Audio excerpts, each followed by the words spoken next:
अस्सलाम वालेकुम। मैं हूं अब्दुर्रऊफ और आप देख रहे हैं नॉलेजपीडिया। जैसा कि आप जानते हैं कि जब भी कोई नई मेडिसिन इजाद होती है तो उसे इंसानों से पहले जानवरों पर मसलन चूहे और बंदर वगैरह पर टेस्ट किया जाता है।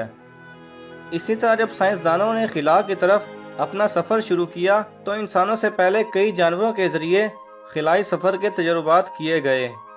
आज इस वीडियो में हम एक ऐसे बंदर की कहानी बयान करेंगे जो कि खिला में जाने वाला पहला जानवर था। इस बंदर को हैम का नाम दिया गया। हैम उस लैब का नाम था जिसमें इस बंदर को तारीखी सफ़र के लिए ट्रेनिंग दी गई थी।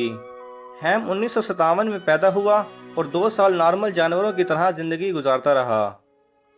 1959 में यूएस एयरफोर्स ने उसे ख़रीद लिया और होलोमैन एयरफोर्स बेस में ट्रेनिंग के लिए भेज दिया गया।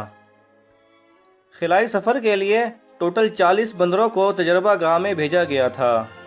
काफ़ी दिनों की तजुर्बात, ट्रेनिंग और ऑब्जर्वेशन के बाद उन 40 बंदरों में से हैम को उसकी गैर मामूली खसूसियात देखते हुए खिलाई सफ़र के लिए चुना गया।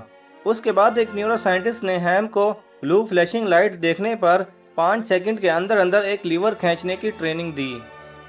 लाइट दिखने पर अगर हैम वो लीवर 5 सेकंड के अंदर खींच लेता तो उसे इनाम के तौर पर एक केला दिया जाता, और अगर वो उसमें फेल हो जाता तो उसे सज़ा के तौर पर हल्का सा इलेक्ट्रिक करंट लगाया जाता। आखिरकार हैम की कामयाब ट्रेनिंग के बाद उसे प्रेशर और दर्जा हरारत से बचाने के लिए एक सफ़ेद सूट में पैक किया गया और 31 जनवरी 1961 को एक त्यारे में सवार कर दिया गया जो कि 5000 मील फी घंटा की रफ्तार से ज़्यादा स्पीड से उड़ान भर सकता था। हैम के स्पेस सूट में कैमरे भी लगाए गए थे जिनकी मदद से साइंसदान खिला में उसकी हरकतों को देख रहे थे। 150 मील ऊपर ज़मीन की ग्रेविटी से बाहर निकलने के बाद हैम वेटलेस हो गया था, लेकिन फिर भी वो अपनी ट्रेनिंग में सिखाए हुए टास्क को सरअंजाम दे रहा था। खिला में हैम की हरकत देखकर साइंसदानों को मालूम हो गया कि इंसान खिला में भी काम सरअंजाम दे सकता है। 150 मील ऊपर जाने के बाद हैम का रॉकेट वापस मुड़ा और 16 मिनट 38 सेकंड की फ्लाइट के बाद एटलांटिक ओशन पर उतरा।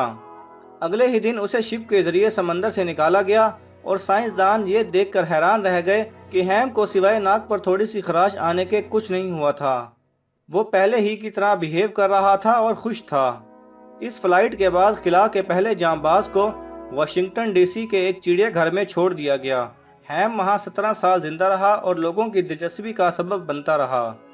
हैम की मौत के बाद उसके ढांचे को निकालकर बाकी चीज़ों को मेक्सिको के इंटरनेशनल स्पेस हॉल में दफन कर दिया गया और हैम का ढांचा आज भी वाशिंगटन डीसी में national museum of health and medicine में मौजूद है।